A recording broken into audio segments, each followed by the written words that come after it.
everybody, today we've got an absolutely insane wagon behind me that we're going to go over, and it is owned by this gent over here. Matt has come down for a 4-hour journey to get here today to do this with me, so we're going to make sure this video is absolutely on point. What we have in front of us, Matt, Nissan Stagea, have I said that right? Well, you can say it's Stagea, Unicorn, all Volvos. So, we have got this absolutely insane estate Nissan that was produced in the it was like mid to late 90s originally, wasn't it? Through to 2007, if I'm right? Well, this shape's 2001, this is the last year of this shape. Yeah, and then they did a third generation. Which is what they use from R35, and it's got a 350Z engine in a lot of the time. Oh, okay, cool. So let's talk about your one, shall we? Let's talk about the outside first while we're here. What body kit is this on this car? Right, this is a mixed match. Okay. I don't know what the side skirts are. We just found those and managed to get them to remake because they were in two pieces, completely broken. Right. And we made them fit. The front end is a Dolphin, so it's Dolphin front bumper and a Dolphin grille. Let's show the people that. Look at that. Yeah, it's a little bit different. You don't find many of them. Most people put R34 front ends on them. Yeah, because these, what I read about these, because I did a little bit of reading up on these, is that they share the same body styles as R34s, but a lot of the mechanics is R33s. Yeah. Is that right? Am I right in saying that? You've got the early ones are R33s, and this later couple of years are R34s. Cool. So luckily this is an R34 one basically underneath. Sweet. And right, we're going round. So what wheels have we got down here? These are Weds Crans Cerberus. They have been widened so they're the same front and rear because of 4-wheel drive. So the 10J all round, running Nankang semi-slicks NS2Rs. How do you find those tyres? Really grippy. Yeah. Really grippy. Because I'm tempted for some of those, to be honest. I use them every day, all day, every day. They've been on track, they've been in the snow, they've been in the rain, and they've never caused me any issues. Cool. Are the Brembos OEM? No, they are R33 GTR brakes front and rear. So they're twin piece, discs on the front and singles on the back. That's awesome, man. That's a big upgrade. Yeah, a massive upgrade. That's nice. And the standard brakes are really small, and they didn't really stop it that well. They weren't the best thing in the world, so we got those off of mate and got them fitted. So, and the rear bumper is supposed to be a massive rear bumper, but the guy I bought it off imported it, and when it was imported it was cut into 4 pieces. Oh! So they didn't have to pay the import fee of a massive £1,000. Wow. And it cost a couple of £100 to import, and when I got it, it didn't fit the car at all. Oh no. It was 2 inches too short all round. So my mate at the body shop made it so it actually fit. He remade the entire bumper by hand. Wow. With fiberglass and filler, and it took him a few weeks to make it and make it fit perfectly, but that's what he made, and it come out absolutely amazingly. Let's not ignore this spoiler. The spoiler is a rep. It's a Dolphin spoiler, but it's a replica made by someone in Latvia, I think. So this is a... Do the originals look like this as well? No, the originals are a lot smaller. That's about 4 inches longer than the original. Okay, cool. But to get one of those spoilers, it was going to be £3,000 just for a spoiler. For oh my goodness me. Okay. Exactly. And then the guy messaged me and says, yeah, I can make one. We've made them before. Sent me the photos and then went, all right, then. Made me that. Came straight over, fit straight on. We had to do no customisation, nothing. It fit, bolted straight on. Perfect. But I wanted something outrageous, something different. Yeah. Not something small, because the car's an outrageous car. Big body kit, big spoiler. Why not try it like that? Yeah, why not? I think it looks awesome. And what, these backlights are standard, but you've had them tinted, or are they an aftermarket kit? No, they are standard, but they came over like that. When it was imported, the guys in Japan had tinted them, but they tinted them in the car, so you could still see the black lines around it. Oh. So we had to do some work on that. Brilliant. But then they've been clear coated over the top and made so they're a lot neater. They look so much better than the ones that you just see, like, that have been tinted with some vinyl or the spray cans. They look like they've been properly done. Like they look almost like a, like I asked you, were they an aftermarket unit? Like I couldn't tell that they'd just been done like that. Yeah, no, and they're clear coated so that you got a nice reflection that actually suit it really well. Now I feel like I should tell people a little secret, and that's because I was actually almost buying one of these. Like this was going to be my daily car. Like I was so close to pulling the trigger, but I ended up getting the Touareg. So nice tow car. Yeah, just for tow carness. But seeing one again parked outside my house where you met me, I was like, oh, I think I might need one, because I just love these. And the reason I love these is just because they're just so, this shape especially, and the original shape, they're just so square and boxy and Japanese, and they're just so obnoxiously big but small. I know that sounds ridiculous, but they're long but low.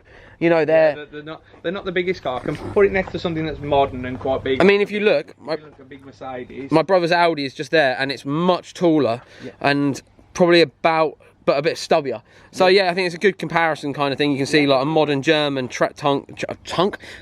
modern German tank compared to a Japanese 90s, late 90s one, but I'd pick this every day of the week. Now, let's have a quick look at the interior before we go for a little drive. Before I jump in, we'll see you've actually got the original Stagea mats down there as well. I'm going to call it a Stagea the whole way through this video. So I apologise if that winds people up, but it's just how I'm going to be doing it.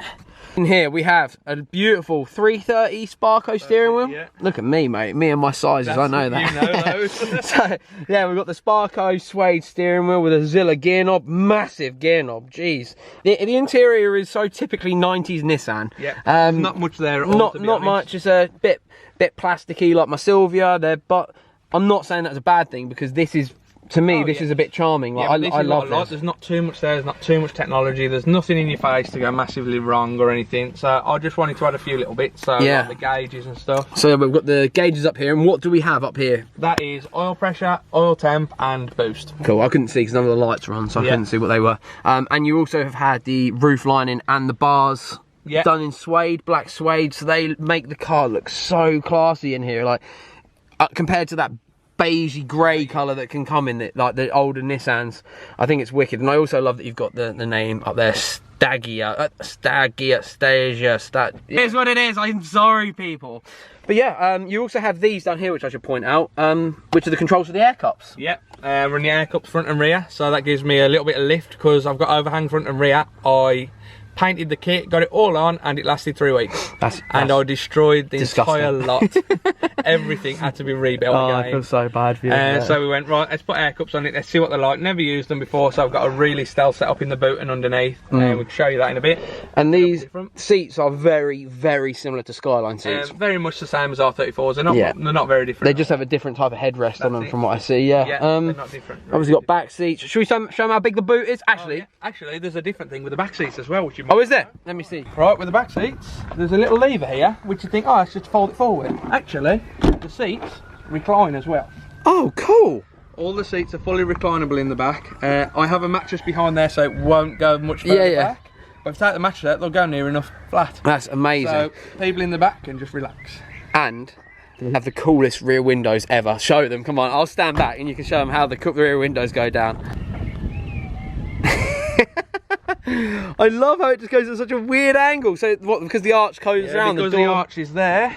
Because of the arch. Oh, look at that, yeah. It can't, there's not enough room for that. Is very interesting, I like that. They made their own sliders. That is really cool. And because of that, the sliders front and rear have tilt settings. And I've got to ask, the blue with pink, I see it's like a common theme on the car. Yeah, it's a very common theme. Is that just something you like? Blame Zilla. Oh, okay. It matches the gear knob. That was the first thing I ever bought, that colour. Ah, I see. It makes sense now. I did wonder if it meant anything. Yeah. Yeah, cool, man. Can we pop the boot and have a look at how big this boot is in here? I need to make sure it's good enough for Finn.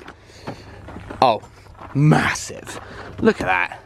And you've got your mattress in there too for car shows. That's it, so I can go and do events all over the country. That's and brilliant. Sleep in the car. So in the boot, tucked underneath the floor, you've also got the spare wheel and your compressor for the air cups. Yeah, and my air tank is actually underneath the bumper. Oh, is it really? Yeah, it's actually tucked up here. Let's see if we can look. Oh yeah, there it is. Awesome, man. So, I like that. So you don't lose any of your boot space. You lost nothing at all. So it means that it's more practical. And I haven't got to move everything around all the while, change it. It's just there, easy, and it's on a bracket that my mate made. So we just drop it down, use a water tap and put it back up. Brilliant. All sorted. Love it. You are thinking smart with this. Well, we're trying. We're trying. Love it. So, what do we have under here, sir? Right, this is an RB25 DET Neo. So this is out of an R34 GT2. Cool. So it's a little bit different. A lot of the earlier ones came with just an RB25 DET. And what sort of power are we looking at on this? This is around about 300-ish, it should be, with a few modifications we've done. So we've got Turbo Smart blow valve, we've got Turbo Smart boost controller. So we turn the boost up to maximum. So sometimes you hit a bit of fuel cut, most of the time you don't, but I'll put it as maximum as it'll take it for now. Cool. And then Mishimoto relocator for the oil, so that we could put all the gauges in and feed everything through. And not much else really. Oh, an intercooler. I forgot about our Mishimoto front mount intercooler. Perfect. We parked up because the original was really small to one side. It was really tiny. There was nothing there. So. Well, it looks fantastic. should we go out and have a little drive and see how it goes? Yeah, go for it. Look, we're in your car now, and we're out for a little drive. And while I get used to it, because it's the first time I've ever driven one of these, I'd like you just to kind of explain to me why a Stagea? Like what? Well, I'm a photographer and a videographer. I drive around everywhere. I drive around Europe, UK. I do a lot of miles, and I was driving Merc E-Class estates, and I was getting really bored. I've always loved these because they're a bit different, and I really wanted one. I had a problem with one of my E-Class estates, and I was like, do you know what? It's time to get something fun and interesting to drive on all the miles instead of getting bored of driving E-Classes. So this came up, and I was able to actually get it, and I was so surprised I was actually able to get one. And this had just been imported. I bought it off the guy who imported it, and I was like, it's so fresh and clean. There was no common rust issues or anything. I was like, do you know what? Let's go for it. I only live in once. I'm going to buy it now, and I'm going to see if I love it. That's awesome. And do you? Yeah, absolutely. Oh, glad to hear that, man. About 30,000 miles in so far, and I've loved every single mile I've drove it. I can completely understand. So the first thing I did when I drove it, I said the clutch feels quite heavy, and that's because you've got an extreme stage 1 clutch in this. Yeah. Yep. Yeah. Which are, I'm just going to give a little plug, are available on 621 if anybody fancy testing one out. Now I'm driving it along because it was just that first initial push down. It feels fine, like just changing gear if it doesn't hurt my leg or my foot or anything like that. So nice and easy.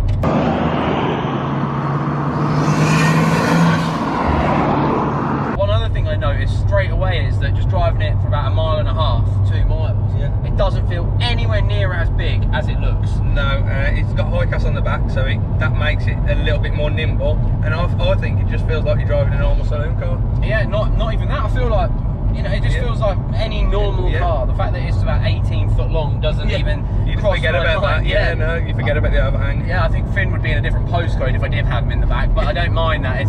I love it. Like I said, this suede that you've put in makes it just so much nicer to be in here than your typical 90s Japanese car anyway. And before people start saying I'm ragging on 90s Jap cars, just go back and look at what I own. Like, I love 90s Jap cars. They're awesome, but you can improve them, and that's what it's all about. I wanted something I could improve, enjoy, and just do this, and you didn't have to do a full interior change, this, that and the other. I just wanted it, just the little touches. Yeah, completely, man, completely. Well, I feel like this is a fantastically rare car that can be used daily and used like a normal vehicle. So the air cups on it, I don't really know if that makes any difference in the terms of ride quality, but you're running tight suspension. So what would you say? You're no, it hasn't made any difference in ride quality. The only difference is for the setup with the double wishbone and that, it doesn't kind of suit it that well. Right. I'm not that impressed at the moment. I've got to do some more adjustments with it just to see if I can get it to work a little bit better, but hopefully it'll work perfectly. It just means that I can save the bumpers, save the body kit and stuff like that. That's a whole aim for it, because I don't want to use it 24/7. I mean, yeah, you can go for it. Might do a little go as soon as we get this national speed sign. Yeah, do what you want. Alright, let's see how she goes. Whoa, picks up really nice at 5k. Yeah, that's the variable valve timing coming in. Oh, of course. And it will handle around the corner as well, because obviously the semi-slicks are warm, so it will handle. So you get that initial boost at like 3.5, 4,000, and then sorry, I was about to call it VTEC, the VBT kicks in, and then it tries to pull you even further. That really is, that's the first time I've ever felt something like that. That was unique. I like that. That was cool. Yeah, that was really cool. Different. And that's only on the Neos, because they had the Neo headwork.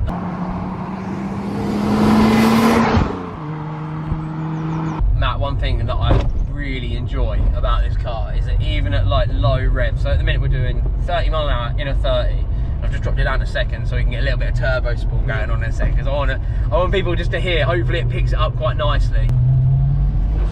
So that wasn't even much, like that was at 3,000 revs, we're still going 30 mile an hour, just that big whoosh. Then that's a Turbo Smart. Yeah, that's a Turbo Smart blow-off valve. Yeah, that's cool, man. Yeah, like, I really like that.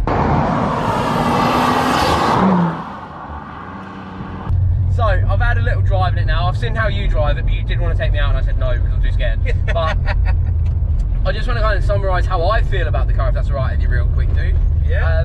I'm very surprised with how small it feels when you drive it. So I honestly thought this was going to be a really like long boy car to drive, you know, like. But it hasn't been. The clutch is fantastic when you're moving. When you're just doing little turns, it feels a little bit heavy. But when you're on the move, it feels great.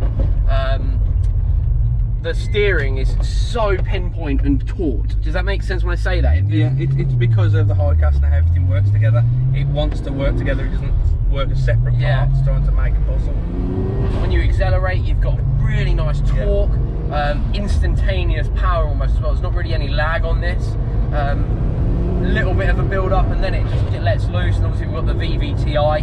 Am I right in saying that? Very well. VVT. Yeah. So we've got the VVT as well, which makes that extra bit of power at the end of the rev range really fun and lively to use.